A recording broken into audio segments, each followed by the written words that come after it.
The frozen ground split and cracked under heavy military boots that December morning in 1944. First Lieutenant Lyle Book stood motionless on a Belgian ridge. His breath formed white clouds in the bitter air. 20 years of life had prepared him for this moment. The youngest commissioned officer in his unit carried weight beyond his years. Snow stretched endlessly toward Germany. White fields rolled like ocean waves toward the enemy border. The 394th Infantry Regiment's intelligence platoon had just received their assignment. 18 soldiers would stand between Nazi Germany's final push and Allied victory. None could foresee what lay ahead. Their small force would soon delay an entire SS Panzer Division for nearly 24 hours. Hitler's Ardennes offensive would stumble because of their actions. The Battle of the Bulge would turn on this ridge. German forces were massing somewhere beyond those fields. Time was running short. Book's childhood had forged him in hardship. St. Louis during the Depression offered little comfort. His family moved constantly between cramped spaces. Single bedrooms housed entire families. Running water remained a luxury. Electric lights flickered rarely in their homes. Poverty shaped every decision. 14 years old and desperate to help his struggling relatives, young Lyle walked boldly into a National Guard office. The Missouri 138th Infantry Regiment needed bodies. Nobody questioned his age when he signed papers. $1 per drill day seemed like fortune. The headquarters company welcomed their newest soldier. 4 siblings at home needed every penny he could send. Military service suited him perfectly. His rank climbed steadily upward. Supply sergeant at 16 brought more income than civilian jobs offered his friends. Money flowed home to feed hungry mouths. Depression-era struggles built unshakable determination. Those lessons would prove vital on frozen Belgian soil years later. December 23, 1940, changed everything dramatically. The 35th Infantry Division activated for federal service. Book found himself training in Louisiana's legendary military exercises of 1941. Transportation sergeant duties challenged him daily. The regimental headquarters company recognized exceptional performance. Superiors took notice of his capabilities. Pearl Harbor's attack transformed the entire world overnight. Book volunteered immediately for officer candidate school. Multiple options presented themselves to ambitious soldiers. Fort Benning, Georgia offered the most rigorous training available. 4 months of intensive instruction would remake enlisted men into combat leaders. Physical demands pushed candidates beyond normal limits. Mental challenges tested decision-making under pressure. August 25, 1942, brought graduation ceremonies. 57 officers completed the grueling program. Book finished 4th in his class. Such academic achievement earned him instructor positions. Teaching assignments kept him at Fort Benning for another full year. Small unit defensive tactics became his specialty. New officer candidates learned from his expertise. Those lessons would soon face ultimate testing under combat conditions far worse than training scenarios could simulate. The 99th Infantry Division called for his services. European deployment beckoned to every ambitious officer. Book transferred gladly to join fresh troops heading overseas. Combat experience awaited across the Atlantic Ocean. Early November 1944 found the 99th Infantry Division disembarking at Le Havre, France. Green troops with zero combat experience stepped onto European soil. Their assigned sector appeared remarkably quiet. Allied momentum had remained unstoppable since D-Day landings. Paris fell in August sunshine. Brussels surrendered in September rain. Antwerp opened its vital port shortly afterward. Victory seemed inevitable to most observers. Belgium's Ardennes region stretched endlessly through dense forests. Difficult terrain slowed military operations significantly. Command considered this area perfect for seasoning new divisions. Combat veterans needed rest, while recruits gained experience. Mid-November brought relief operations as the 99th replaced the battle-tested 60th Regiment of the 9th Infantry Division. Quietness dominated their new sector. Too much quietness worried experienced soldiers. Book assumed command of the Intelligence and Reconnaissance Platoon. The 394th Infantry Regiment attached this elite unit directly to his leadership. Expert marksmen filled every position. Physical conditioning exceeded normal infantry standards. Several had attended college before military service. The Army Specialized Training Program produced educated soldiers until abrupt termination sent them to infantry replacements. 25 men normally comprised the full platoon strength. Two 9-man reconnaissance squads provided the primary capability. A 7-man headquarters section handled communications and support functions. Their mission parameters were clearly defined, but extremely dangerous. Reconnaissance patrols would penetrate German lines regularly. Enemy soldier capture for intelligence purposes topped their priority list. German position identification required constant vigilance. Regimental commanders depended on their eyes and ears. Sustained combat training had never been provided. Scout missions defined their expertise. Spies in American uniforms gathered information before melting back into shadows. Survival depended on stealth and speed. Following weeks brought establishment of observation posts throughout the sector. Dangerous patrols crossed into German territory nightly. Snow-clogged terrain obscured movement in both directions. Fog provided additional concealment for infiltrators. Some missions penetrated 2 full miles behind German positions. Captured German soldiers provided valuable intelligence after interrogation. Terror accompanied every patrol mission. Essential information justified the risks involved. Book and several platoon members earned combat infantryman badges quickly. Exemplary conduct in ground combat brought official recognition. Light casualties encouraged continued aggressive operations. German forces opposite their positions seemed content with defensive postures. The Siegfried Line offered strong fortifications without requiring offensive action. Intelligence reports suggested German exhaustion. Years of fighting on multiple fronts had depleted their combat power. Enemy morale appeared broken according to captured prisoners' statements. December 10th brought dramatic changes to their quiet sector. Major Robert Kriz commanded the 394th Infantry Regiment from headquarters positions. Book received immediate summons for new assignment orders. The platoon would relocate to positions near Lanzerath village. 6 miles southeast movement was required from current Hunningen locations. Lanzerath consisted of 23 houses and 1 small church. This tiny hamlet controlled a critical road junction. The northern Losheim Gap presented serious defensive challenges. 5 miles separated the 99th Infantry Division from the 106th Infantry Division. Significant vulnerability existed in American defensive lines. Intelligence noted increased German activity throughout the region. The platoon mission involved plugging this gap while providing early warning of enemy movements. Roads behind Lanzerath offered German forces rapid access to American rear areas. Flanking opportunities could compromise thinly deployed divisions defending this entire sector. Book studied his maps carefully as assignment magnitude became clear. His platoon numbered 25 men normally. Current strength showed only 18 available for operations.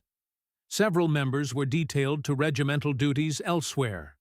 5 miles of frontline defense fell to 18 soldiers. 3rd Battalion of the 394th Regiment provided the only reserve force. Buchholz Station positioned them several miles to the rear. German breakthrough at Lanzerath would leave his men completely isolated. Tactical complexity exceeded surface appearances significantly. Task Force X would provide attachment support for the intelligence platoon. The 820th Tank Destroyer Battalion contributed 55 men with 4 towed 3-inch guns. Additionally, 22 soldiers from the 820th 2nd Reconnaissance Platoon brought mechanized capability. 1 armored half-track and 2 jeeps would position in Lanzerath village itself. Paper strength appeared reasonable for defensive operations. Reality presented different challenges entirely. Combined units had never trained together previously. Unified command structure remained undefined. Coordination would develop under fire if needed. December 10th arrival at Lanzerath began immediate fortification efforts. Book selected ridgeline positions northwest of the village. Wooded crests overlooked gently sloping fields, stretching toward the eastern road connection. Excellent fields of fire opened across clear ground below their positions. Foxholes appeared along the woodline with careful spacing. Interlocking fire patterns covered all approaches. Camouflage concealed each fighting position perfectly. Overhead protection defended against artillery fragments. Recent snowfall provided additional concealment benefits. American positions became nearly invisible from open fields below. Weapons placement followed calculated precision throughout the defensive line. 2 .30-caliber machine guns covered main approach routes. Book had personally acquired a Jeep-mounted 50-caliber heavy machine gun. This impressive weapon could tear through enemy formations at extended ranges. Heavy weapon positioning offered indefinite fields of fire. Southern reinforcement routes fell under its coverage. Protection from direct fire remained excellent. The platoon zeroed all weapons on a farm fence bisecting the field. Predetermined kill zones established engagement ranges at 100 yards from their positions. Tripwires connected to empty cans filled with rocks detected nighttime infiltration attempts. Woods approaches required constant monitoring. Communications with battalion headquarters at Losheimgraben used telephone landlines. Radio contact with regimental headquarters at Hunningen provided backup systems. Patrols coordinated with Task Force X and reconnaissance elements positioned in Lanzerath village itself. Intelligence and reconnaissance platoon members settled into frozen foxholes for extended waiting periods. Temperatures dropped well below freezing points. Bitter wind swept across exposed ridge positions. Intermittent snowfall added 4 to 5 inches of additional camouflage. Cold conditions proved brutal for extended exposure. Young men endured hardships far from comfortable homes. Most were teenagers or barely 20 years old. Belgian ridges had never appeared on their peacetime maps. 5 days of watching and waiting tested patience and endurance. German activity across the border increased dramatically. December 15th night brought rumbling sounds of vehicles moving in darkness. Something significant was building beyond their observation range. Reports arrived from other units describing unusual enemy movements. Germans appeared to be bringing reinforcements forward. Forces massed along the Siegfried Line positions. American commanders noted the increased activity levels. Interpretation suggested defensive preparations against expected American attacks. Operations toward Roer River dams continued further north. German response seemed logical for defensive purposes. Major German offensive possibilities appeared remote to intelligence analysts. The Wehrmacht was beaten according to available assessments. Strength had been depleted through years of combat. Resources were exhausted beyond recovery. 5:30 a.m. on December 16, 1944, brought world-shattering explosions. Massive artillery barrage erupted along 80 miles of frontline positions. 1,600 German artillery pieces opened fire simultaneously. Bombardment launched Operation Wacht am Rhein with devastating intensity. Hitler's final gamble in Western Europe had begun. Objectives were breathtaking in ambitious scope. American lines in the Ardennes would shatter under assault. Drives to the Meuse River would follow breakthrough. Antwerp's vital port would fall to German forces. Allied armies would split apart completely. Negotiated peace would allow concentration against Soviet Union forces. Hitler scraped together his last remaining reserves for this offensive. 3 entire armies prepared for coordinated assault. Elite SS panzer divisions had been refitted and reinforced. Weak American sector positions would crumble under overwhelming force. Inexperienced troops couldn't withstand veteran German formations. Artillery barrage duration lasted 90 minutes of continuous bombardment. Shells crashed across the entire front simultaneously. Command posts received targeted attention. Communication lines severed under explosive impacts. Forward positions disappeared in smoke and flame. Book's platoon members huddled deep in their fortified foxholes. Forest around them erupted in continuous explosions. Tree branches shattered and fell like deadly rain. Concussion waves from near misses hammered their bodies repeatedly. Frozen ground shook with each thunderous detonation. Remarkably, well-prepared ridge positions survived the barrage effectively. Germans fired blind without pinpointing exact American locations. American foxholes remained concealed throughout the bombardment. 7 o'clock brought blessed silence as the barrage finally lifted. Platoon members emerged from protective holes, shaken but miraculously unharmed. Telephone connections to battalion headquarters had been severed completely. Radio equipment still functioned for communication needs. Dawn light revealed snow-covered landscape in growing alarm. Task Force X was withdrawing from Lanzerath positions. Tank destroyers and reconnaissance units pulled back without explanation. Book received no notification of the withdrawal decision. His platoon now stood completely alone. Only American unit remained between German border and 99th Infantry Division rear areas. Early morning mist revealed ominous movement to the east. Soldiers were forming up in large numbers. Hundreds appeared where intelligence briefings suggested minimal enemy presence. Book radioed regimental headquarters immediately.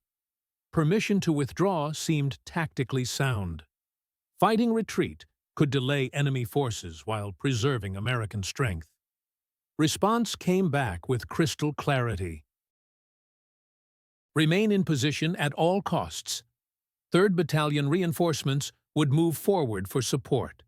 Hold the ridgeline regardless of circumstances. Approximately 8 o'clock brought forward movement by 3 platoon members. Sergeant William Slape, Private James Silvola, and Technician 5th Grade Sam Jenkins moved down toward abandoned positions. Eastern edge of Lanzerath held an observation post in a house vacated by Task Force X. Book accompanied them for final situation assessment. What he observed through morning light made his blood freeze solid. German column of approximately 500 soldiers marched toward Lanzerath from Losheim direction. Distinctive helmet silhouettes identified them as Fallschirmjäger paratroopers. Elite troops represented Germany's finest remaining combat power. These were not exhausted, demoralized soldiers described in intelligence reports. Combat veterans moved with obvious discipline and purpose. Advance exploited what they believed would be clean American line breakthrough. Book and his observation team scrambled back to ridge positions. Platoon alert went out immediately. 500 German paratroopers against 18 American soldiers. Odds calculated approximately 28-1 against defenders. Everything in Book's training suggested immediate withdrawal from such overwhelming enemy strength. His orders remained explicit and unchangeable. Hold at all costs meant exactly that. German column reached Lanzerath and began moving through village streets. Elderly Belgian woman approached German officers gathered near a local cafe. Fear of German occupation motivated her actions. She spoke with obvious gestures toward ridge positions where American foxholes lay concealed. Whether she intentionally betrayed American locations or simply tried protecting her village remains unknown. Information reached German commanders immediately. Battalion deployment for assault on American positions began instantly. 10 o'clock brought first-wave German paratroopers emerging from Lanzerath buildings. They began advancing up snow-covered slopes toward concealed American foxholes. Textbook infantry assault formations spread attackers in extended lines. Weapons remained ready for immediate engagement. Morning sunlight reflected brilliantly off fresh snowfall. Battlefield illumination was perfect for observation. Germans could see wood line clearly. American position locations remained completely hidden. They advanced with obvious confidence, expecting light resistance or none at all. Book watched their approach while waiting for perfect engagement moment. His men lay silent in camouflaged fighting holes. Weapons aimed precisely at fence lines zeroed days before. Germans crossed the fence, continuing their steady advance. 100 yards distance, 90 yards, 80 yards remaining. Approximately 75 yards brought Book's command that began one of American military history's most remarkable defensive stands. American positions erupted in devastating coordinated fire. 30 caliber machine guns opened simultaneously with interlocking fields of fire. Wall of lead swept across snow-covered slope. M1 rifles cracked with deadly accuracy as expert marksmen engaged individual targets. Effects were absolutely catastrophic for advancing Germans. Fallschirmjäger paratroopers fell in massive numbers. Precise, disciplined fire cut them down mercilessly. Fence line recently crossed became a killing zone. Men sought cover behind wooden barriers, providing zero protection against rifle bullets. 50 caliber machine gun joined the fight with earth-shaking power. Heavy slugs penetrated multiple targets with devastating effect. Distinctive sound echoed across valley like giant canvas tearing apart. First German assault lasted only minutes before survivors retreated toward Lanzerath. Dozens of dead and wounded scattered across bloody snow. Americans suffered 0 casualties. Ambush shock had been complete and overwhelming. German battalion commander assessed his casualties and position strength that destroyed his assault wave. Reasonable but incorrect assumption suggested much larger American force. Possibly full company, with heavy weapons support, defended that ridge. He decided trying again with better fire support preparation. Artillery and mortar fire began falling on American positions. Germans prepared second assault with lessons learned. Around noon, second wave emerged. More paratroopers left Lanzerath, moving with increased caution. Available cover provided some protection. Suppressing fire accompanied their advance movements. American positions erupted again in defensive fire. Machine guns traversed across attacking formations. Riflemen picked individual targets with precision, earning them intelligence platoon selection. 50 caliber machine gun hammered groups attempting to mass for rushing American positions. Attack broke again against disciplined defender fire. German casualties mounted steadily higher. Snow across fields became stained with spreading blood. Bodies lay where they fell. Testimony to American marksmanship accuracy. Germans pulled back, maintaining pressure with sustained fire. German machine guns unleashed deadly streams of fire from Lanzerath. The bullets swept across the American wood line in methodical patterns. Each burst searched for hidden positions among the trees. Mortars continued their relentless bombardment overhead. Shells whistled down from the gray December sky. Explosions rocked the frozen ground repeatedly. The defenders crouched deeper in their foxholes with each impact. Critical moments were approaching fast. The situation deteriorated with frightening speed. American ammunition supplies dropped at alarming rates. Rifle clips emptied faster than expected. Machine gun belts disappeared round by round. Shell fragments had already wounded several defenders. Blood stained the white snow around multiple positions. The Germans learned more about the defensive layout with each successive attack wave. Time was running short for the Americans. Enemy forces would soon discover the flanks of the position. Encirclement seemed inevitable within hours. Book pressed the radio handset against his ear again. Static crackled through the frozen air. He reported the deteriorating situation to regimental headquarters once more. His voice carried urgency and desperation. Permission to withdraw before complete encirclement was requested again. The same response crackled back through the radio waves. Hold your position at all costs. Reinforcements are supposedly en route to your location. The afternoon clock approached 2 o'clock slowly. German forces launched their third major assault of the day. This attack demonstrated even greater determination than before. Additional enemy forces had been committed to the offensive. The weight of numbers was becoming overwhelming. American defenders poured concentrated fire into the advancing German formations. Muzzle flashes lit up the defensive perimeter. Rifle barrels grew hot from continuous firing. The sheer mass of attacking troops was beginning to show its effect.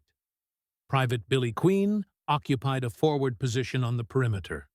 He was one of 4 artillery observers attached to the platoon. His job was directing fire support from distant gun batteries. A German rifle bullet found its target suddenly. The round struck Queen directly in the stomach area. He cried out in agony and collapsed into his foxhole. Blood soaked through his field jacket rapidly. Without medical personnel or surgical equipment available, his fellow soldiers could do nothing. They made him as comfortable as possible in his final moments. Queen died within minutes of being hit. He became the only American fatality during this day-long battle. Sergeant William Slapp immediately took over the heavy machine gun position. The .50 caliber weapon was the platoon's most powerful defensive tool. Slapp fired burst after burst into the German formations advancing across the open field. The heavy weapon bucked violently against its mount with each firing sequence. Continuous fire became absolutely necessary as the third assault reached its peak intensity. The machine gun barrel began glowing red-hot from sustained firing. Heat built up dangerously in the weapon system. The gun started firing on its own as extreme temperatures set off rounds in the chamber. Then disaster struck the defensive position catastrophically. The barrel warped from the incredible heat buildup. The weapon jammed completely at the worst possible moment. The platoon's most powerful weapon was now out of action. This loss came precisely at the height of the battle. Despite losing their heavy machine gun, the third German assault also broke against the American position. The attacking paratroopers retreated once again across the bloody field. They had suffered even more casualties in this latest attempt. The field stretching in front of American foxholes was carpeted with German casualties. Bodies lay scattered across the snow in grotesque positions. Wounded enemy soldiers cried out in pain and called for help. The German battalion commander faced a desperate situation at this point. His unit had suffered at least 92 confirmed casualties during the day. This number decimated his effective fighting strength significantly. Hours had passed since he was supposed to clear this route. Follow-on forces were waiting to exploit the breakthrough he had failed to achieve. Instead, he found himself completely bogged down against what appeared to be a large American force. The commander decided to halt further costly frontal assaults immediately. He would probe for the flanks of the American position instead. Maintaining pressure with continuous fire would keep the defenders pinned down. Dusk approached slowly across the battlefield. The situation for American forces became completely untenable. They had been fighting continuously for nearly 10 hours without any relief. Ammunition supplies had reached critically low levels. Most men bore wounds of varying degrees of severity. Communication with higher headquarters had been completely lost. The destroyed 50 caliber machine gun could not be repaired. German forces were finally moving to flank the position successfully. Frontal assaults had proven too costly to continue. Groups of approximately 50 German soldiers penetrated the perimeter from multiple directions simultaneously. The Americans fought hand-to-hand combat in some foxholes desperately. The outcome was inevitable given the overwhelming numbers. German troops moved systematically from position to position methodically. Each foxhole was overwhelmed in turn by superior numbers. A German soldier fired directly into Book's position with deadly accuracy. The bullet hit the lieutenant in the leg, wounding him seriously. The man sharing his foxhole was also seriously wounded in the exchange.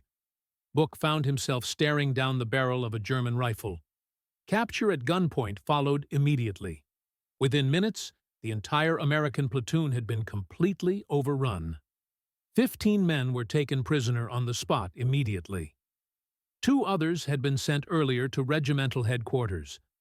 Privates Jenkins and Preston had gone to summon reinforcements that never arrived. They would be captured the following day during continued operations. 3 men had been cut off earlier during the fighting. Robinson, McGee, and Silvola escaped toward Losheimer Graben successfully. They eventually reached American lines after days of hiding. The Battle of Lanzerath Ridge had finally ended. 18 men from the intelligence and reconnaissance platoon had accomplished the impossible. 4 forward artillery observers had supported them throughout the engagement.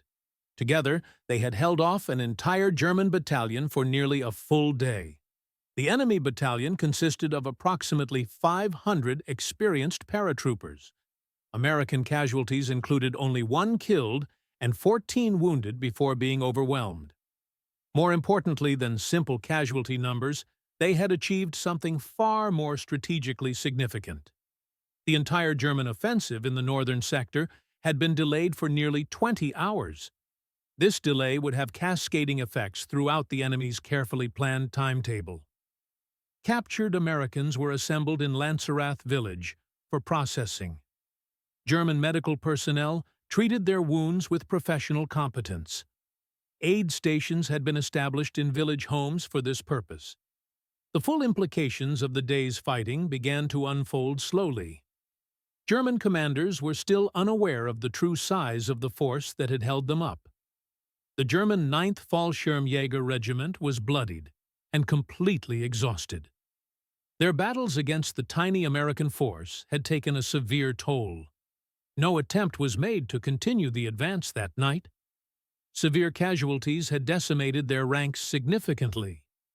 Their commander feared the woods beyond Lanzerath were filled with more American troops. The possibility of encountering tanks haunted his tactical decisions. The cautious decision to halt and consolidate rather than push forward proved costly. Advancing into the darkness seemed too risky given the day's losses. This decision would have cascading effects on the entire German offensive operation.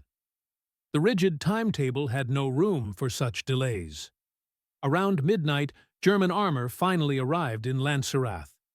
Nearly 12 hours behind schedule, the column rolled into the village. This was Kampfgruppe Piper, the most powerful armored formation in the entire German offensive. SS Obersturmbannführer Joachim Peiper, led this formidable battle group personally. The formation consisted of approximately 4,800 men and 800 vehicles. Among these vehicles were 117 tanks, including Fearsome Tiger and King Tiger heavy tanks. Peiper's mission was absolutely critical to the success of the entire operation. He was tasked with driving rapidly to the Meuse River. Seizing the bridges intact was essential for following forces. Speed was everything in this type of breakthrough operation. The original timetable called for reaching the Meuse on the first day. Instead, Peiper found himself stuck behind a demoralized parachute regiment. They had spent the entire day fighting what they believed was a major American force. Peiper's fury was immediately apparent to everyone present. He confronted Oberst Helmut von Hoffmann directly in a heated argument. The commander of the 9th Fallschirmjäger Regiment faced withering criticism. American prisoners witnessed this confrontation between German officers. Peiper demanded explanations for the regiment's failure to advance. Why had they not cleared the route forward as planned? Why had they not scouted the woods beyond Lanzerath? Additional American forces might be lurking in those dark woods. Hoffmann was outranked by the SS officer despite his higher formal military rank. He tried desperately to explain the situation to his superior. His regiment had taken severe casualties throughout the day. The Americans had been much stronger than intelligence had indicated. His men desperately needed rest before continuing operations. Peiper remained completely unimpressed with these explanations. He personally led a reconnaissance mission forward with his own troops. The investigation would reveal the shocking truth about American strength. The woods beyond Lanzerath were completely empty of enemy forces. No tanks lurked in the shadows. No additional infantry waited in ambush. The American force that had disrupted the German timetable consisted of just 18 men. By the time this devastating truth was discovered, precious hours had been lost. Kampfgruppe Peiper resumed its advance at 4:30 on the morning of December 17th. More than 18 hours behind schedule, the delay would prove catastrophic. The rigid timetable of the offensive required precise coordination between units. Delayed units created massive traffic jams on the narrow Ardennes roads. Follow-on forces piled up behind the bottleneck at Lanzerath in frustrating columns. American commanders had been initially surprised by the German offensive. However, they used the precious hours bought by units like Buch's platoon effectively. Reinforcements rushed to threatened sectors throughout the northern front.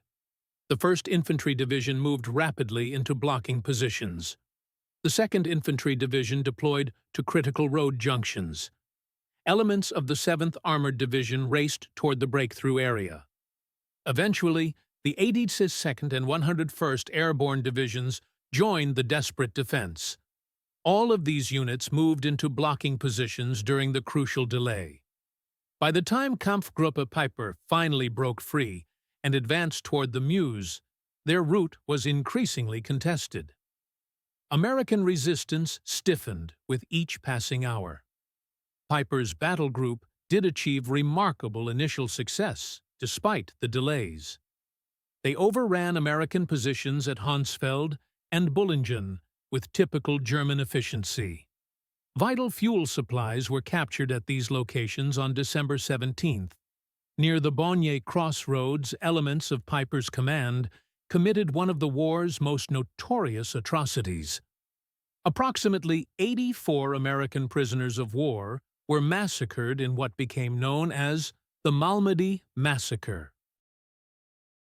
The battle group pressed on relentlessly toward Stavelot, despite growing resistance. They crossed the Amblève River on December 18th successfully. German armor drove deeper into American-held territory with each advance. For a brief moment, it seemed Peiper might actually reach his ambitious objectives. The Meuse River bridges appeared within striking distance.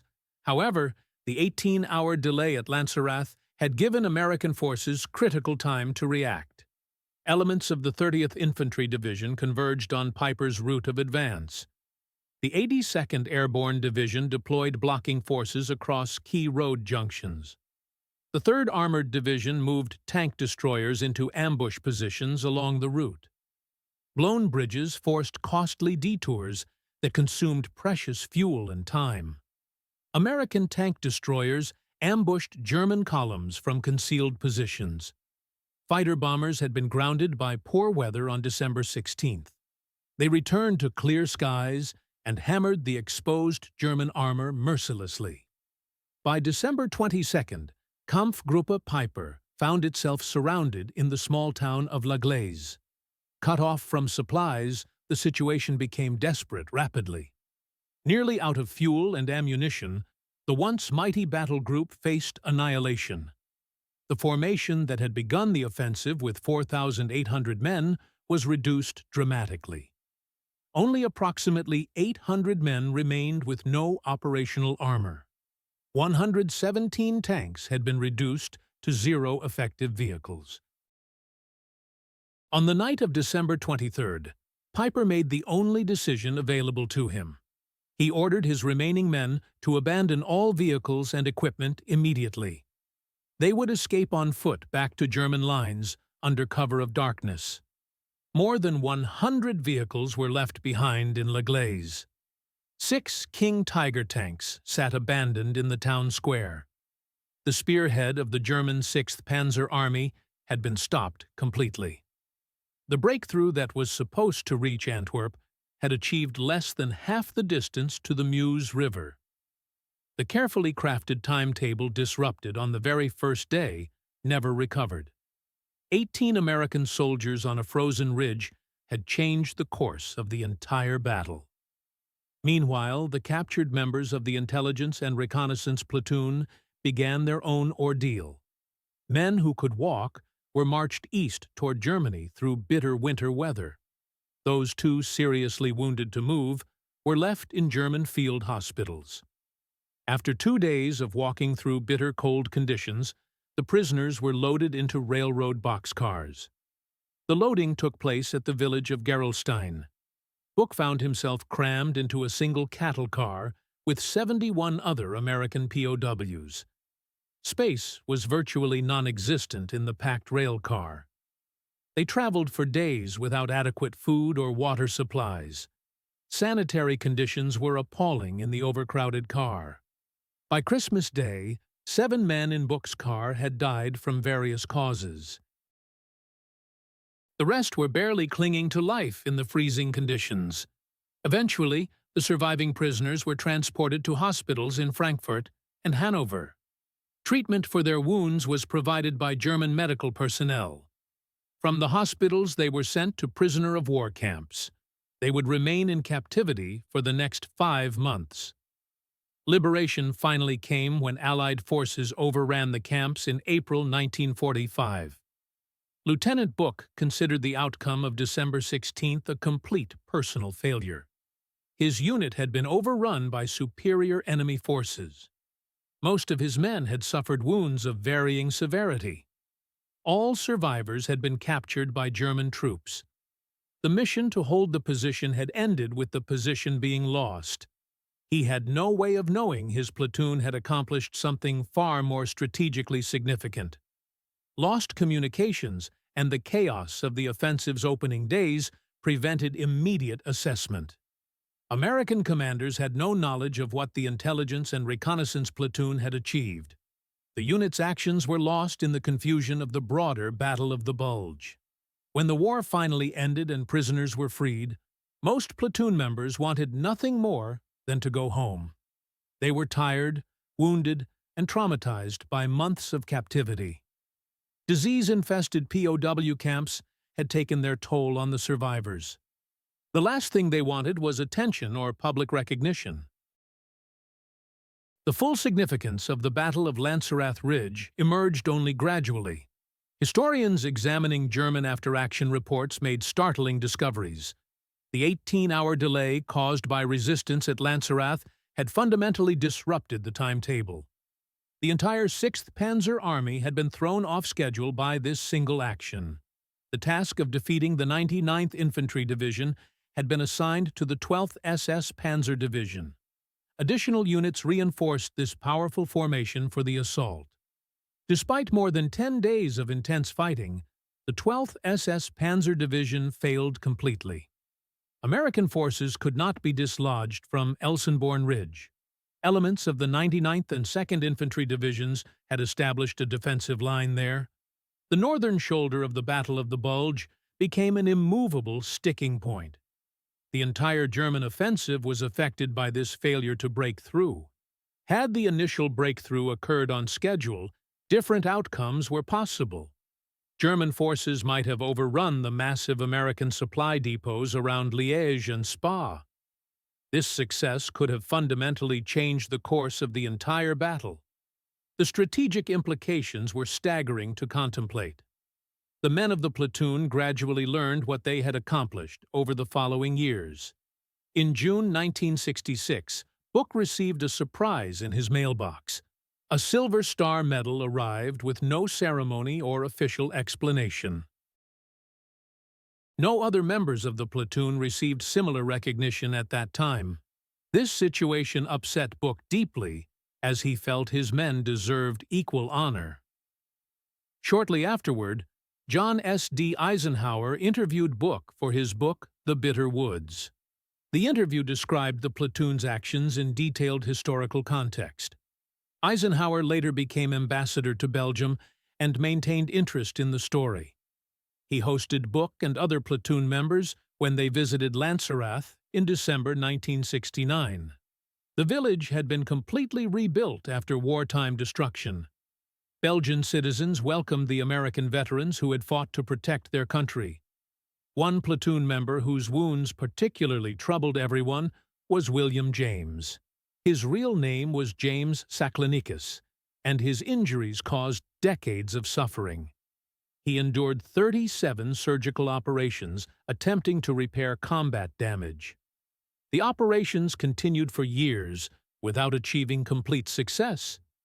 He finally died from complications on June 22, 1977. Columnist Jack Anderson learned of James's tragic story through various sources. He launched a public campaign to have James posthumously awarded the Medal of Honor. The campaign brought national attention to the platoon's actions for the first time. Congressional hearings were held to examine whether the platoon deserved greater recognition for their sacrifice. The hearings resulted in a recommendation that James receive the Medal of Honor.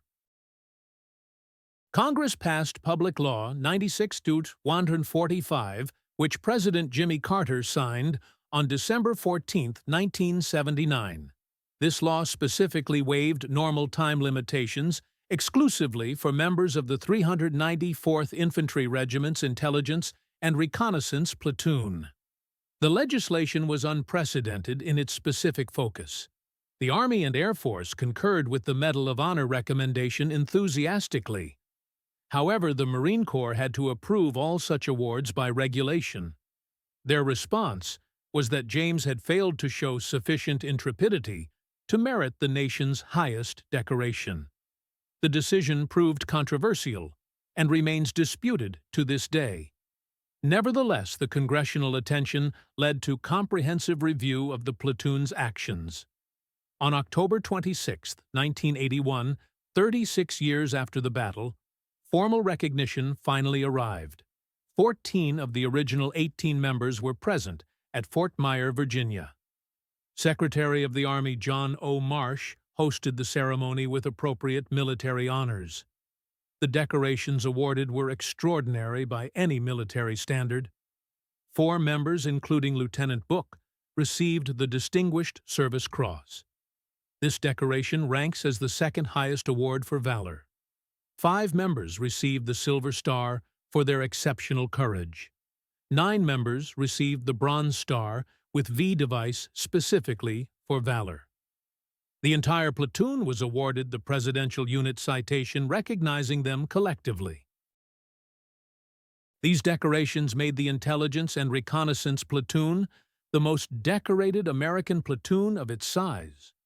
No other unit received such recognition for a single action in World War II. The ceremony in 1981 finally gave these men the recognition they had earned decades earlier. Book had become a successful chiropractor by this time in his life. He spoke emotionally about his men and their ultimate sacrifice. He maintained that the real heroes were those who had fought beside him. Billy Queen, who had given his life, deserved special remembrance. William James, whose wounds ultimately killed him years later, was another true hero. The official recognition meant everything to the surviving veterans. For nearly 4 decades, they had carried the belief that they had failed. Their capture seemed to represent defeat rather than victory. Finally, they understood their desperate stand had contributed materially to Allied victory. One of the war's most critical battles had been influenced by their actions. The Belgian government unveiled an official monument at Lancerat Ridge on May 12, 2005. The memorial consists of a simple but dignified stone marker. It honors all who fought on that frozen ground on December 16, 1944. The inscription notes that 18 American soldiers held this position against 500 German paratroopers. Their action delayed the advance of an entire SS Panzer division. This delay contributed directly to Allied victory in the Battle of the Bulge. The monument has become a pilgrimage site for military historians and veterans' families. Each year on December 16th, a small ceremony remembers the battle. Belgian school children learn about what happened on the ridge overlooking their village. The story of the intelligence and reconnaissance platoon has become part of local heritage. Lyle Book lived to see all of this recognition and more. He married and raised a family while building a successful career. His chiropractic practice operated from 1949 until his retirement in 1997. He never spoke much about the war until late in life. Finally, he began sharing his experiences with historians and researchers who sought him out. Contact with surviving platoon members was maintained throughout his life. He attended reunions and memorial services whenever possible. When fellow platoon members passed away, Book often delivered eulogies. He spoke movingly about their courage and sacrifice during the war. Recognition lobbying occupied much of his later years. The decorations that finally came in 1981 resulted from persistent advocacy by Book on behalf of his soldiers. On December 2, 2016, First Lieutenant Lyle Book died of pneumonia complications. He was 92 years old, just days before his 93rd birthday. He was the last surviving officer of the legendary platoon. His death was noted in military publications and newspapers throughout the country. The New York Times published a substantial obituary recognizing his role in the war. Veterans organizations honored his memory with appropriate ceremonies. Surviving members of the 99th Infantry Division held memorial services in his honor. The burial took place with every military tradition honored. Those who spoke at his funeral emphasized how Book had dedicated his remaining years to securing proper recognition for his soldiers. He never sought the spotlight for himself. Credit always went to those who had served alongside him. The men who had fought under his command received the honors they deserved through his tireless efforts. Lancerat Ridge represents something extraordinary in American military annals. This small unit action stands apart from all others. The mathematics tell an incredible story. 18 soldiers commanded by a lieutenant barely old enough to vote faced down 500 enemy troops. They held their ground for nearly 24 hours straight. Their resistance was devastating to the attacking force. 92 confirmed enemy casualties resulted from their accurate fire. The Americans suffered minimal losses in comparison. 1 man killed, 14 wounded. Then, overwhelming numbers finally broke through their lines. But the damage was already done. The delay they imposed changed everything. Germany's final major offensive in the West required perfect timing. Every hour mattered in their carefully planned schedule. The German 6th Panzer Army needed to move fast and hit hard. Instead, they found themselves bogged down immediately. 18 Americans had thrown their entire timetable into chaos. Critical hours slipped away, while the Germans fought what they thought was a major American force. Reinforcements rushed toward threatened positions. Defensive lines formed where none had existed before. The surprise attack lost its element of surprise. American commanders gained precious time to respond to the crisis unfolding around them. The offensive demanded rigid adherence to a precise schedule. Kampfgruppe Piper spearheaded the entire assault. Their orders called for reaching the Meuse River by December 16th. That target became impossible to achieve. They spent a full day stuck behind paratroopers who believed they faced a large American formation. In reality, those paratroopers were fighting just 18 men. Morning of December 17th finally saw Piper moving again. But 18 hours had vanished from his schedule. Those lost hours proved impossible to recover. Every minute that passed worked against German objectives. American reinforcements reached blocking positions ahead of Piper's advance. The fuel his battle group desperately needed fell into American hands or went up in flames.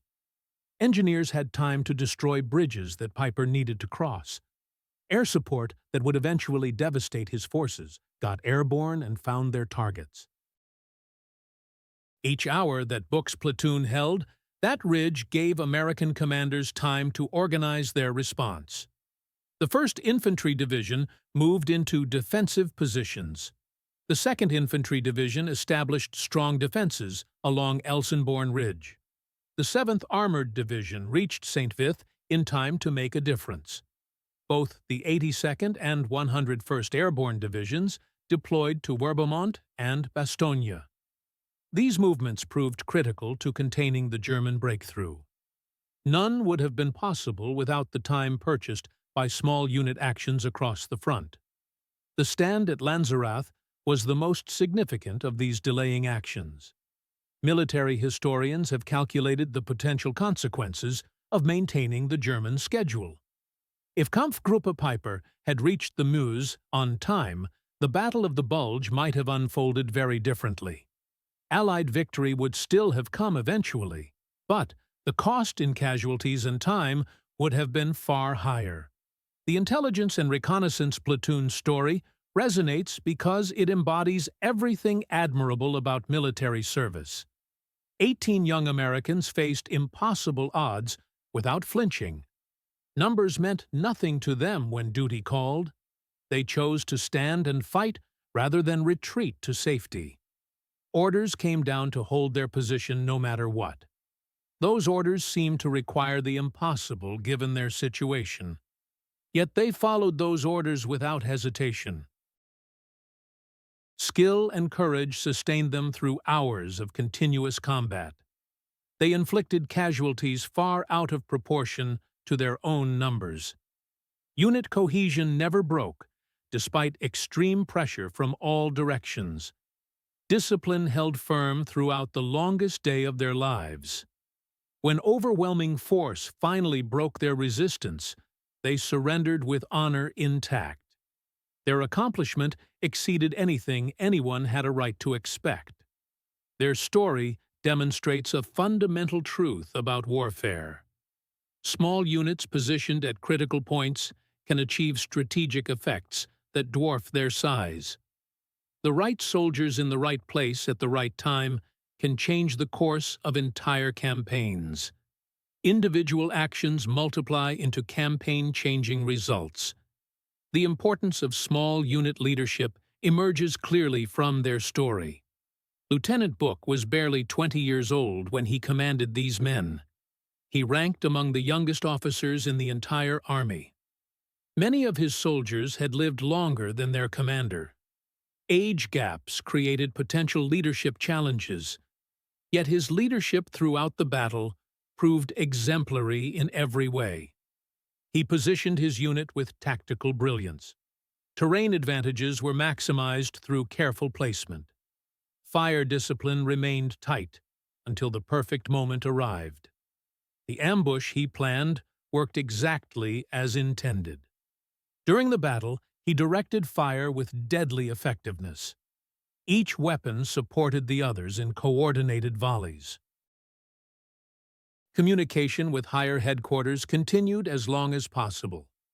Intelligence about the situation flowed upward through proper channels. When orders came to hold despite impossible odds, he transmitted those orders clearly. His men obeyed without question or hesitation. Personal courage under fire inspired everyone around him.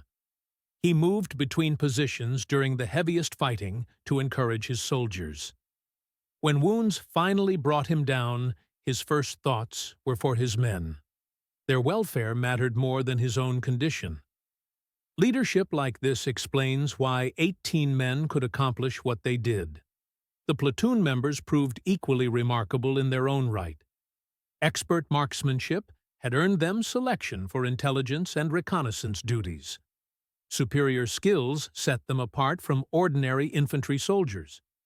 During the battle, that expertise showed in every shot fired. Each burst from their machine guns found its target. Every rifle shot was aimed and effective rather than wild and wasteful. Panic firing never occurred despite the pressure they faced. Ammunition was conserved and used wisely throughout the engagement. Positions were maintained despite incoming artillery fire. Wounds did not drive them from their foxholes. Watching Billy Queen die affected them deeply, but did not break their resolve. Knowledge of being massively outnumbered with no hope of reinforcement did not shake their determination.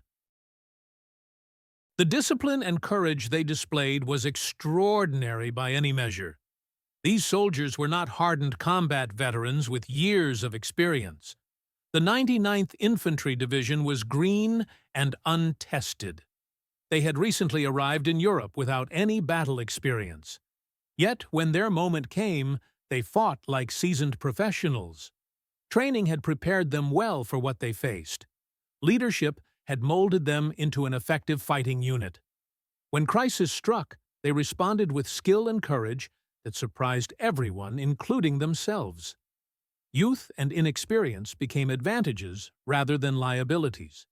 The German forces attacking them were far from amateur soldiers.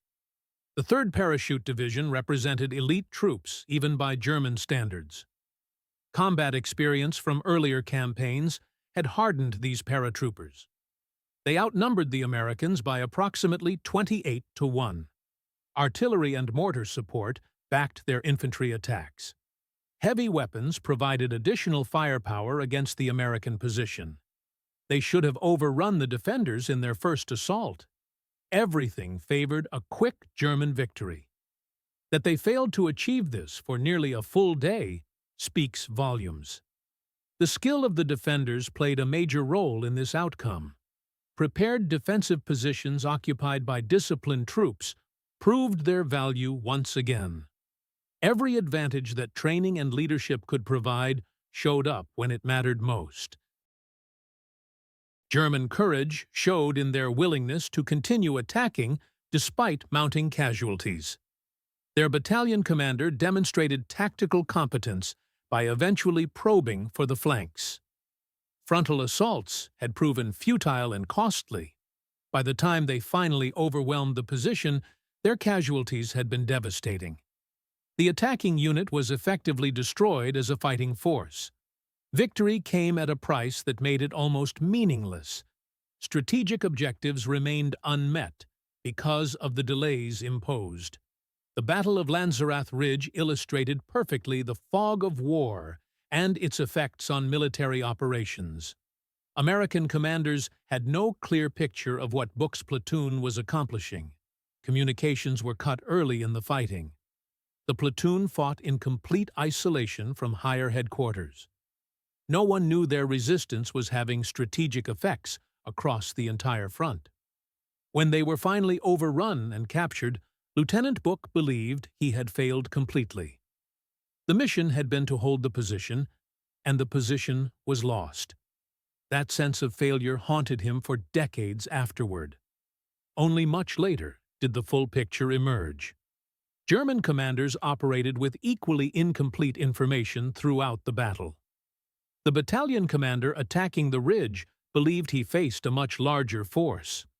Probably a full company with heavy weapons support seemed to be defending the position. This belief led to cautious tactics that consumed precious time. The decision to halt the advance after dark reflected this misconception about American strength. German high command had no real-time understanding of why their timetable was falling apart. Only after the battle, when historians examined records from both sides, did the truth become clear. The treatment of captured Americans by their German captors followed Geneva Convention requirements. Medical treatment for the wounded was provided in aid stations. These were set up in Lanzerath homes by German medics. Prisoners received treatment before being marched to rear areas. This stands in stark contrast to the Malmedy massacre that occurred the following day. Elements of Kampfgruppe Piper murdered American prisoners in cold blood. The difference highlights that war crimes were not universal German practice. Unit-specific leadership and character made all the difference. The paratroopers who captured Book's platoon were professional soldiers who followed the rules of war. Piper's SS troops, by contrast, committed one of the war's most notorious atrocities. The same army could produce both honorable soldiers and war criminals, depending on leadership and unit culture. The prisoner of war experience proved harrowing for the platoon members. Cattle cars crammed them together without food or water. Fellow prisoners died from exposure and dehydration before their eyes. Disease-infested camps provided inadequate food and medical care. Months of captivity took a terrible toll on their health. Several nearly died from their combat wounds, combined with the conditions of imprisonment. When liberation finally came in April 1945, they were skeletal and ill. Trauma from their captivity marked them for life. Physical and psychological wounds from their imprisonment lasted decades. William James endured countless surgeries attempting to repair damage from his combat wounds. Finally, complications from those wounds and his captivity claimed his life. These men paid a heavy price for their service to their country. The delayed recognition of the platoon's actions points to systemic problems in military awards and decorations. Combat chaos, particularly in confused situations like the opening days of the Battle of the Bulge, meant many acts of valor went unrecognized. When units were overrun or captured, their accomplishments often disappeared in the fog of war. 36 years passed before Book's platoon received proper recognition for their actions.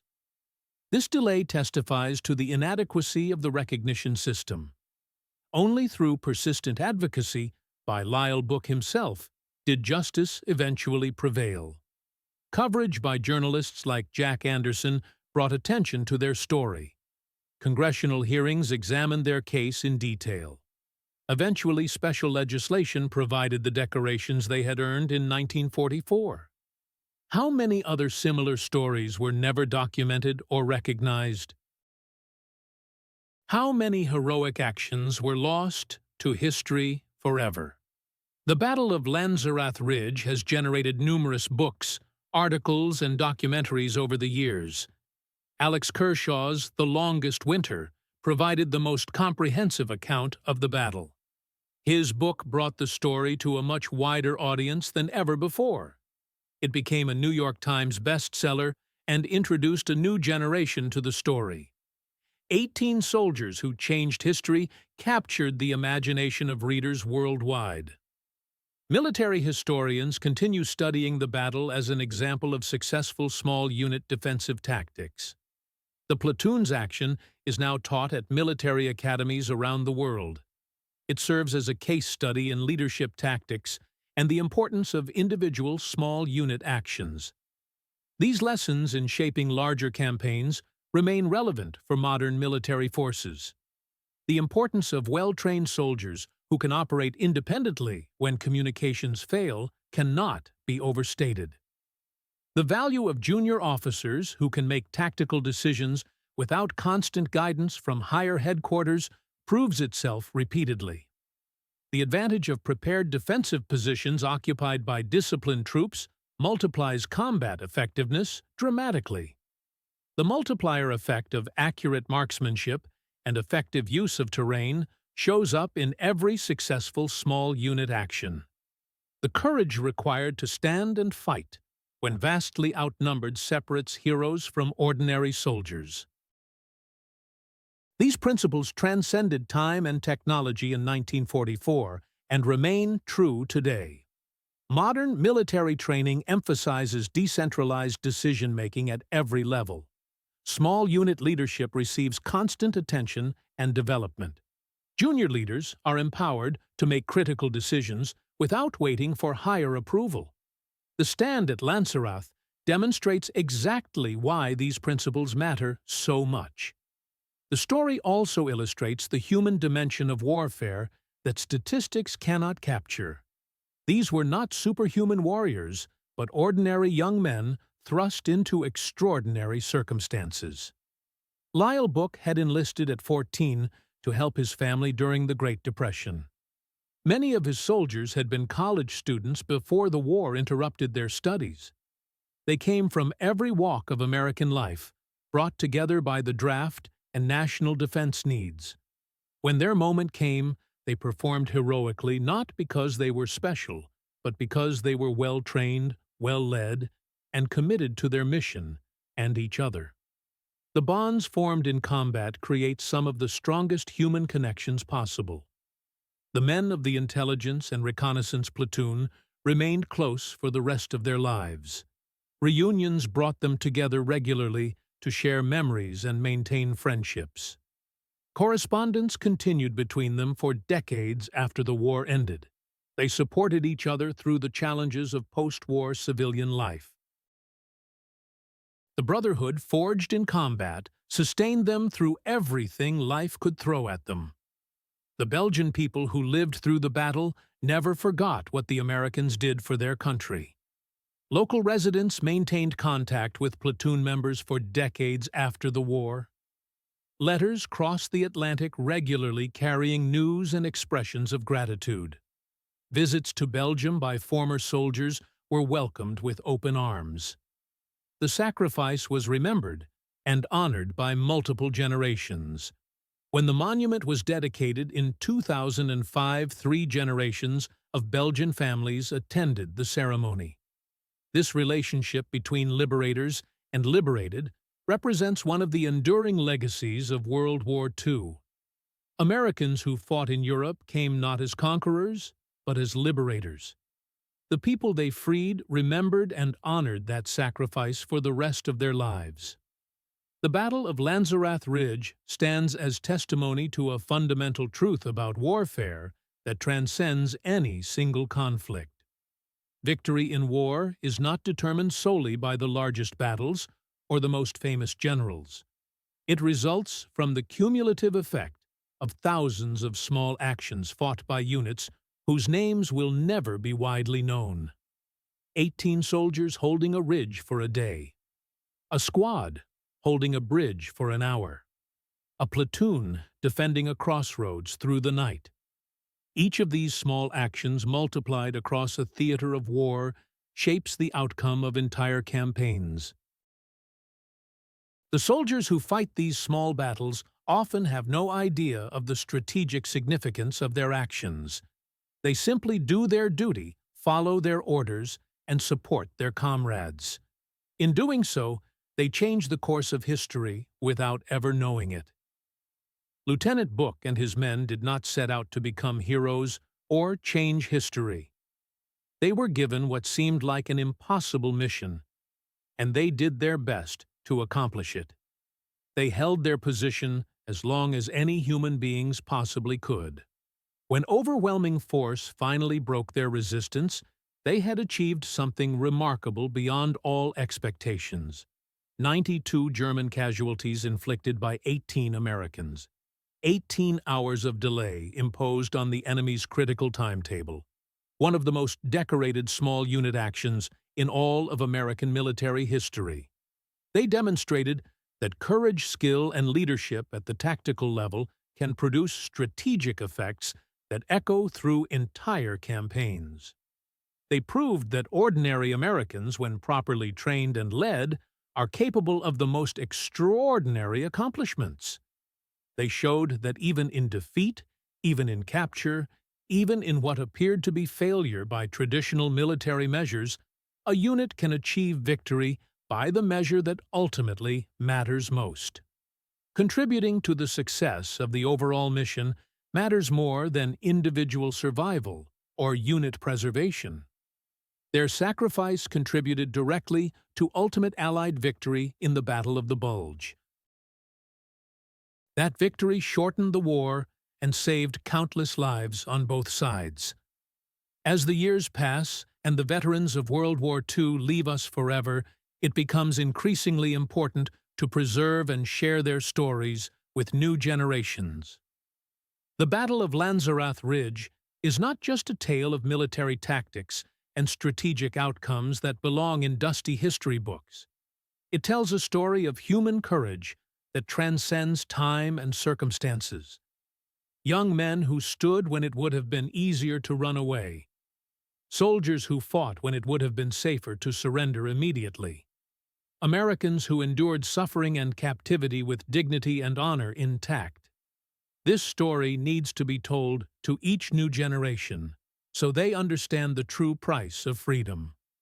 The cost of victory in war is measured in blood and sacrifice that can never be repaid.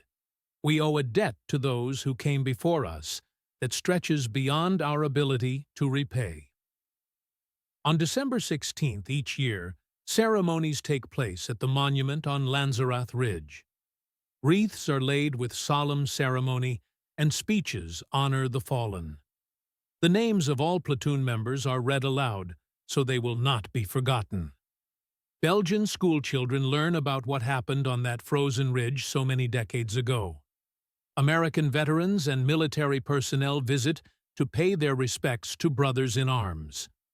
The ritual of remembrance continues year after year, ensuring that the sacrifice will never be forgotten. As long as we remember what 18 American soldiers accomplished on that December day in 1944, their legacy lives on in our hearts and minds. They bought precious time with their courage when time was desperately needed. They delayed an enemy offensive with their skill and determination. They upheld their nation's honor with their sacrifice when honor was all they had left. They embodied the very best traditions of American military service under the worst possible circumstances. The story of the Intelligence and Reconnaissance Platoon of the 394th Infantry Regiment reminds us that individual actions matter in the great sweep of history. 18 men changed the course of a major battle through their determination and sacrifice. Their delay of the German advance contributed directly to ultimate Allied victory in the Battle of the Bulge. That victory shortened the war and saved countless lives while preserving freedom in Western Europe. The line connecting their foxholes on a Belgian ridge to the world we inhabit today runs direct and clear. We are the beneficiaries of their courage when courage was desperately needed. We enjoy freedom today because they were willing to stand and fight for it. We live in peace because they were willing to go to war when war was thrust upon them. We owe them a debt that can never be fully repaid in any currency that matters. But we can honor that debt by remembering their story and sharing it with others. By teaching it to our children, We ensure their names and deeds will never be forgotten. First Lieutenant Lyle Book and the men of the Intelligence and Reconnaissance Platoon did not fail on December 16, 1944, despite appearances to the contrary. They succeeded beyond any measure that matters in the long run. They held a position they were ordered to hold for as long as any unit in any army could possibly have held it. They inflicted casualties far out of proportion to their own numbers through superior training and leadership. They delayed a major enemy offensive at the most critical moment, when delay mattered most. They demonstrated that Americans, even when vastly outnumbered, even when cut off and isolated, even when facing the most elite troops Germany could field, would stand and fight with skill and courage that inspired the world. Their story deserves to be remembered alongside the more famous battles and heroes of World War II. They were ordinary men who did extraordinary things when their country and the cause of freedom needed them most. That defines heroism in its purest form. That represents the enduring legacy of Lanzerath Ridge.